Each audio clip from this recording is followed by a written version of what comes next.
¿cómo se dice? Anulando los derechos del extranjero o algo así.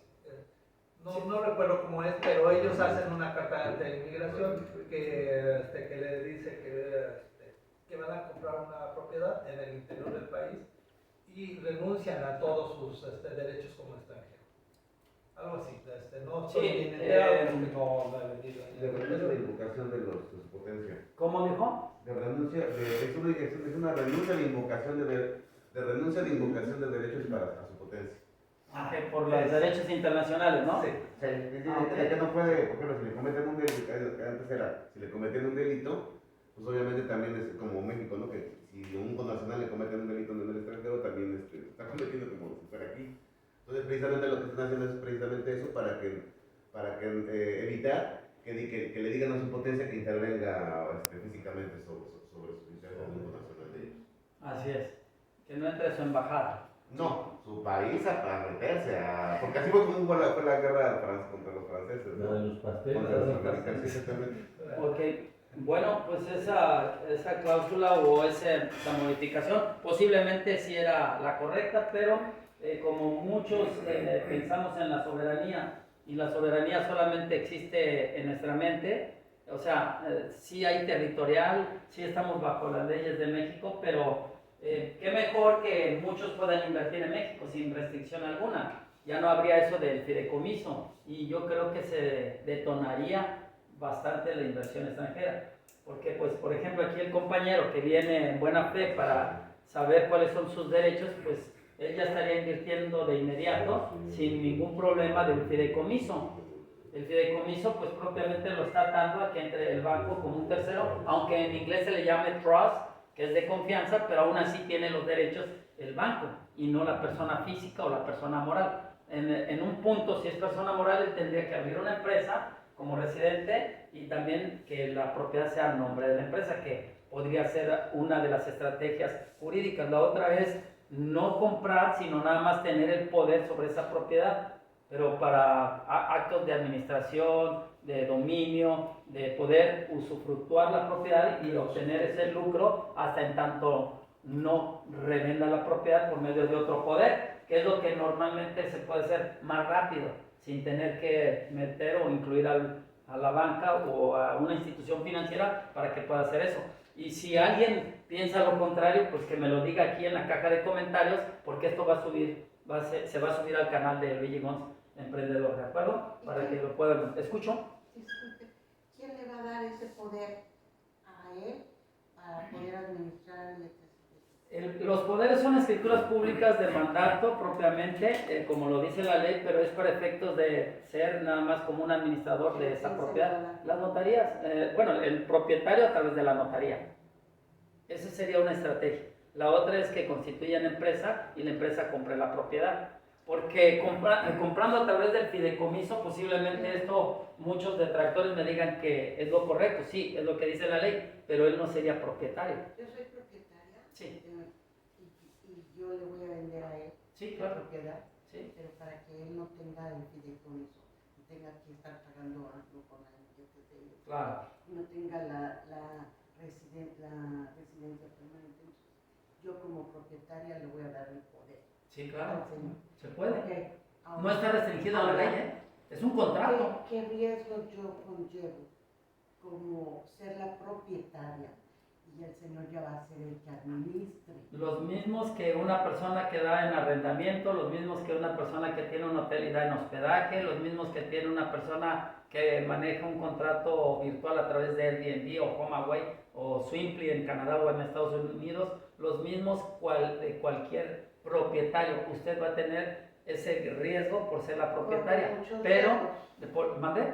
Correría yo muchos riesgos. Sí y no, dependiendo, porque usted tiene que pedirle con rendición de cuentas para efectos de usted estar enterada de que esa propiedad se está usando con fines lícitos y que en un momento dado, si entra la nueva ley de extinción, ley nacional de extinción de dominio, pues nada más ahí lo involucra y no usted, por medio de unas cartas, unos escritos, que todo fue de buena fe y que fue con un fin y un objetivo totalmente lícito. Ahí se deslinda en cierta manera y a usted no le involucra en lo que viene siendo ese mandato. Mal uso que Claro, claro, pero todo tiene que ser con escritos, porque por ejemplo, perdón que le interrumpa, cuando hablamos de la Ley Nacional de Extinción de Dominio, dije cómo prevenir el problema y muchos de esos problemas tienen que ser a través de cartas y contratos, independientemente que se haga de buena fe ante notario, para que usted tenga un backup o lo que viene siendo un expedientillo de que todo lo que se está haciendo es de forma lícita. Eso igual opera en las rentas. En las rentas, si nosotros vamos a rentar una propiedad que puede ser utilizada no por un extranjero, sino por un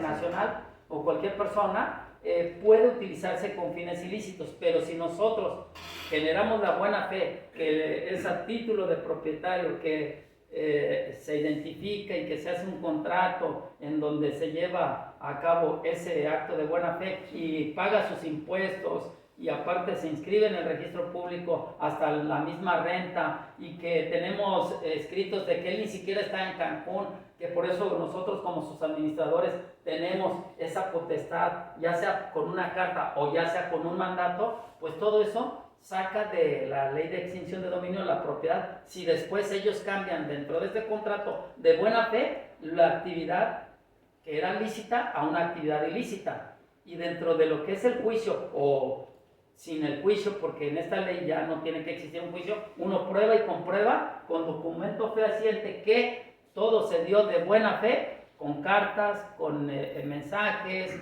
con fotografías, con cláusulas especiales, todo bien hecho y derecho. Entonces estamos del otro lado de la situación antijurídica, que es la ley actualmente nacional de extinción de dominio, donde con juicio o sin juicio se extingue la propiedad. Por eso hay que tener mucho cuidado. El conocimiento de la ley o el desconocimiento más bien no nos exime del cumplimiento de la misma. Y por eso les agradezco a ustedes porque están realmente interesados, a diferencia de muchos asesores, en conocer qué se puede y qué no se puede. Yo lo que le diría aquí al caballero es que si él piensa invertir, pues yo le diría, no, o sea, si fuera mi oficina, le diría no lo hagas así, porque tú no vas a ser dueño. Como abogado, yo le diría, si realmente quieres ser dueño o te quieres o no quieres tener esa carga impositiva de pagar, primero checa como apoderado si esa propiedad es la que tú requieres, porque puedes tener el uso, el goce, tienes el dominio, pero no estás a título de propietario, sino como apoderado. Luego entonces, si ya después cambia tu residencia permanente a una nacional, entonces sí, ya escritúrate a tu nombre, o puedes también en el Inter rentarlo o revenderlo a otra tercera parte, que ese sería mi consejo, y no hacerlo a través de una institución financiera, porque esa institución financiera propiamente es la que dice, como ahí, derecho sobre el bien inmueble, y desde ahí, pues, no eres propietario, estás en un fideicomiso. ¿Sí?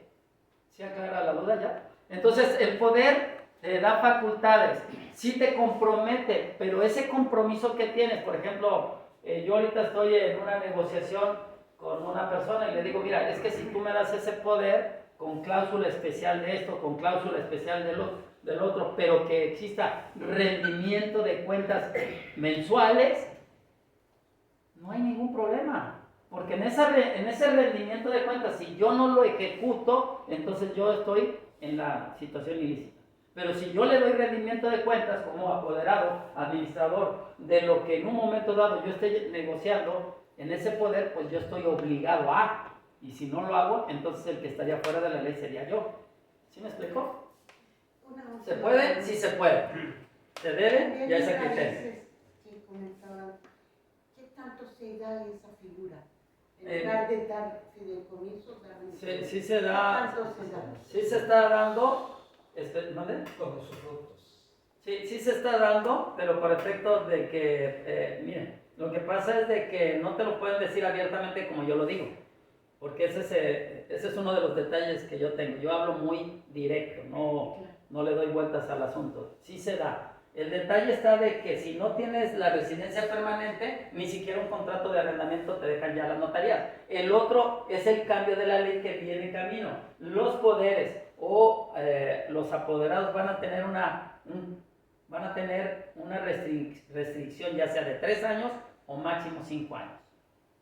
Eso es algo que ya están viendo. ¿Por qué? Porque ya lo están considerando, porque están viendo que son negociaciones que se hacen de compraventa. Y cuando se lleva a cabo, por eso ya te están pidiendo el RFC, lo que viene siendo la CURP, y lo consideran ellos ya como una compraventa, cuando es cuando es irrevocable. Entonces ya lo consideran dentro de las notarías como una compraventa. Pero sí se da, sí se da. No muy frecuente. Se inscriben ante el registro público. Si se inscribe, hace prueba plena en el estado de Quintana Roo y eso da, ¿Se deben de? se debe y se puede, pero siempre y cuando la gente lo haga. Porque muchos, si por ejemplo usted va a una notaría y dice, bueno, yo quiero ser apoderada para administrar esa casa, como buena administradora que es usted, lo que tiene que hacer para que esté en firme es que ese poder esté inscrito en el registro público. Ese es un acto de buena fe y para efecto de estar deslindada de la Ley Nacional de Extinción de Dominio, es un acto que está usted clarificando y aparte en un juicio es prueba plena de que usted es la administradora y no nada más es un acto declarativo, sino un acto meramente constitutivo de derecho porque está inscrita en el registro público. Entonces, una cosa es tener un poder, otra cosa es que esté ya dentro del, al menos en el estado de Quintana Roo, tiene que estar inscrito en el registro público ese poder, para que tenga todos los derechos, para que haga prueba plena de ese acto jurídico. En otros estados de la República puede que la ley cambie, yo hablo del estado de Quintana Roo. Entonces, como apoderada, hasta para las administradoras, como mucha gente ya lo sabe, por la ley de administración en condominio, tiene que estar inscrito ese poder, ese mandato o esa escritura pública dentro del registro público, porque si no en un juicio, pues un buen abogado pues va a decir, pues no tiene por qué, porque no está dentro de, o sea, puede, pero no debe de, porque no está registrado el poder, no está registrado esto, no está registrado el reglamento, no está registrada nada de lo que aquí dicen en la demanda. ¿De acuerdo? Gracias. Sí. De hecho, en el caso inmobiliario,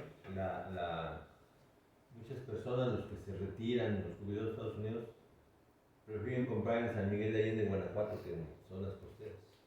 Sí. Que las restricciones de ley son mínimas. Perfecto. Y eso es lo que debería de cambiar a nivel nacional precisamente, pero los retractores dicen que no, por la soberanía, que porque no la invasión, y bueno, pues ya tenemos muchas franquicias, pues que el capital entre de fondo y de lleno, no tenemos que restringirnos con esos pensamientos de soberanía, desde mi punto de vista, pero respeto el de ustedes también. Porque también Guanajuato es territorio nacional, o sea, es la diferencia. Pero no son está, los 50 pero no está en la kilómetros franja. y eso, ¿no? Sí. Al no estar en la franja no hay restricción, ¿de acuerdo? Escucho. Es que la soberanía nacional no existe. No existe la soberanía nacional. Desde la guerra del 47. El papel sí existe, ¿no? No, bueno, y también en papel existe ¿cómo se llama? El plan de Guadalupe, bueno, el plan de Guadalupe, ¿no? Sí. El de acuerdo donde México ya cede los territorios a Estados Unidos y le da derecho vitalicio de entrada y salida de su ejército cuando quiera. Sí, O sea, le tiene permiso de meterse cuando se les hinche la gana. Cosa que no tiene otras potencias por ley. Así es. Estamos hablando de exclusividad.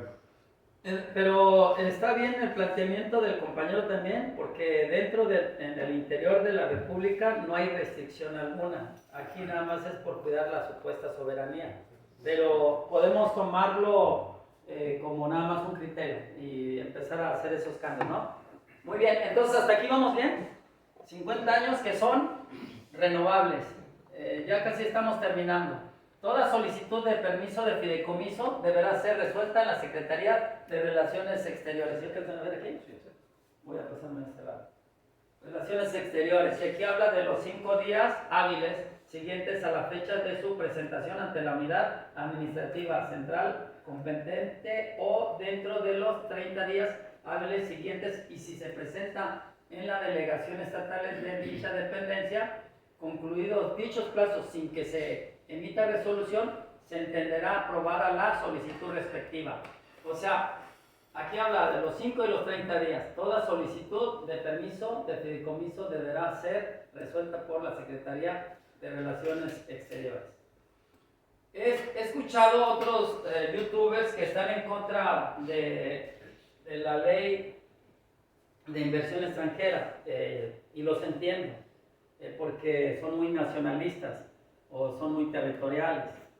Pero el concepto, por ejemplo, de Airbnb, tú puedes ser dueño de la propiedad, o el concepto de estudios, o el concepto del coworking, o lo que es el subarrendamiento, son conceptos que no es de territorialidad. Tú tienes una casa y la puedes hasta rentar con un roomie, y ya tu territorialidad la estás perdiendo en cierta manera, pero estás teniendo un beneficio económico. El del coworking es lo mismo. Un local grande se subdivide y se subarrenda. Entonces es un concepto que tú no estás con toda esa territorialidad, o sea, de decir, no, pues yo soy dueño de todo este galerón, sí lo puedes decir, pero no estás ganando nada. En cambio, si lo subarrendas, ya es otra fuente de ingresos. ¿Sí? Y el Airbnb es igual. Tú tienes una casa a la renta, puedes rentar una casa con cláusula de subarrendamiento, y 1, 2 o 3 cuartos lo rentas, y si pega bien, ahí tienes otro ingreso, ¿no? Entonces, no tienes todo el territorio, pero estás teniendo ingresos. Es el concepto de compartir, como los tiempos compartidos. No eres dueño del hotel, pero tienes el uso y goce. El usufructo es ganarle dinero cuando lo pones a la renta. Pero eso si entras en una administración en donde exista el pool de renta. Okay. Si no existe el pool de renta, nada más tienes el uso y goce.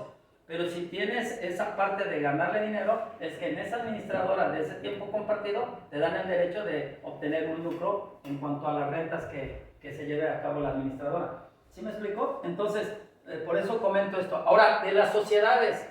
En las sociedades de la constitución de las mismas, es en la modificación de las sociedades que modifiquen su cláusula de exclusión de extranjero deberá notificarlo a la Secretaría de Relaciones Exteriores. Gracias. Si estas sociedades son propiedades de bienes inmuebles ubicados en la zona restringida destinados a fines no residenciales, deberán dar el aviso a que se refiere la fracción 1 del artículo 10 de esta ley, dentro del plazo previsto en el párrafo anterior. Las solicitudes deberán ser resueltas por la Secretaría de Economía. Las solicitudes deberán ser resueltas por la Secretaría de Economía. Entonces, pues todo lo que tiene que ver con sociedades, la ley de sociedades mercantiles habla de muchas sociedades. Sociedades anónimas de capital variable, sociedades comandita. Bueno, existe una que ni siquiera tiene que existir contratos, pero es la sociedad de participación. Sociedad de participación, y no se tiene que inscribir ni registrar, y mucha gente no la utiliza y sigue contratando gente y pagando los derechos obrero patronales. Pero tú puedes empezar tu propia sociedad sin darla de alta por medio de esa misma ley que es la sociedad en participación. O sea, tú quieres empezar tu propia empresa, tu propia agencia inmobiliaria, y no quieres obligarte a las cuotas obrero patronales. En esa misma sociedad tú haces un contrato en sociedad en participación y empiezas a tener socios en participación. Tú le echas ganas, tú te llevas tu 40 y yo puse el inmueble y me llevo mis 60. O tú traes el cliente, tú te llevas el 70 y yo por poner el inmueble me llevo el 30. Es una sociedad en participación, y yo no veo muchos contratos de sociedad en participación, pero se deben de llevar a cabo porque la ley te lo está permitiendo. Si la ley te permite o no te restringe, puedes hacer eso. En este caso, bueno, se llevan las solicitudes ante la Secretaría de Economía, y la inversión de personas morales extranjeras tiene que ser autorizada por la Secretaría, que dichas personas comprueben que están constituidas de acuerdo a las leyes del país y el contrato de sociedad no sean contrarias a los preceptos de orden público, el contrato social. O sea, que cuente con las cláusulas que dice nuestra ley, ¿no? De la inversión extranjera neutra. La inversión extranjera neutra es aquella realizada en las sociedades mexicanas o en fideicomisos autorizados conforme al presente título, y no se computará para determinar el porcentaje de inversión extranjera en el capital social de sociedades mexicanas. De la inversión neutra. Entonces, en la inversión neutra, si si no hay un porcentaje, la pregunta sería, ¿cuáles podrían ser? Bueno, la Comisión Nacional Bancaria y de Valores, de esta inversión neutra, representada por series especiales de acciones, autoriza la Comisión Nacional Bancaria y de Valores. O sea, una empresa, aquí lo que nos está diciendo es que una empresa, según sus acciones, puede invertir más allá, pero también con el permiso de la Secretaría de Economía. Y si ese permiso se lo da, entonces puede entrar en esas acciones y tener más del 49%. ¿Cómo se están dando los hoteles? O sea, ¿cuántos inversionistas mexicanos hay ahí? O sea, son pocos. La mayoría son inversiones extranjeras. No hay restricción de ese capital y mucho menos ahora del porcentaje, porque la Comisión Nacional Bancaria y de Valores, con respecto a esta inversión neutra presentada por series especiales de acciones, entonces ya le da la autorización la Comisión Nacional Bancaria y de Valores. Pero son inversionistas grandes. O sea, volvemos a lo mismo. Para inversiones grandes, luz verde. Para inversiones pequeñas, donde entra el dinero a todo lo que viene siendo el pueblo, ahí es en donde hay mucha restricción, pero no en estas, porque ya estamos hablando de empresas grandes. Empresas grandes. Y ya cuando las empresas grandes quieren invertir en México, pues pueden entrar en una inversión de este tipo, ¿no? En una inversión neutra, con acciones. Ya sea que se fusionen o ya sea que se constituyan, ¿no? De la Comisión Nacional de Inversiones Extranjeras. Aquí está la clave. Entonces, teniendo ese punto, digo, cuando se habla de grandes inversiones, las atribuciones de esta comisión es dictaminar o dictar los lineamientos de políticas en materia de inversión extranjera y diseñar mecanismos para promover la inversión en México. O sea, esta comisión que viene siendo por parte de las secretarías, hay varias secretarías involucradas, pero no están los secretarios, sino sus subsecretarios, son los que dicen entra o no entra esta inversión y de a cómo va a estar los porcentajes, ¿no? De a cómo va a estar los porcentajes en esa inversión. Bienvenida. Entonces, de la operación de la comisión deberá resolver las solicitudes sometidas a su consideración dentro del plazo de que no exceda de 45 días hábiles. Entonces, lógico, ahí sí tienen los tiempos administrativos, para poder checar si esa inversión va a ser por parte de esa comisión permanente para que sea viable o no en nuestro país. Y por eso vemos mucha inversión en las zonas turísticas, porque hay gente que está haciendo esas inversiones. Bueno, entonces dentro del Registro Nacional de Inversión de Extranjeros, este registro no tendrá carácter público. Eso dice la ley. Entonces, ¿yo cómo voy a saber si los Barcelo, los Haya, o sea, nosotros como terrestres, cómo vamos a saber quién está invirtiendo? Pues si no es de carácter público, es extranjera y no es de carácter público. Yo no puedo saber qué empresa o quiénes están invirtiendo en México. ¿Yo para qué quiero la soberanía de mi nación? ¿Yo para qué quiero sentirme muy mexicano si no tengo esta información? Me es restringida. Ese es mi criterio, pero cada quien puede tener el suyo. Es restringida esta información, pero si hay inversión neutra, si hay inversión T, si hay inversión que en un momento dado la comisión es la que puede y acepta las solicitudes que quiere y las que no, pues no. ¿De acuerdo? Los mexicanos tengan su domicilio fuera del territorio nacional, también tienen que ver estos de inversiones extranjeras y la inversión neutra. O sea, eres un gran capitalista, quieres entrar con ciertas acciones y tienes una inversión neutra, entonces bienvenido a México. Eres un pequeño capitalista, quieres comprar una casa, hay restricción.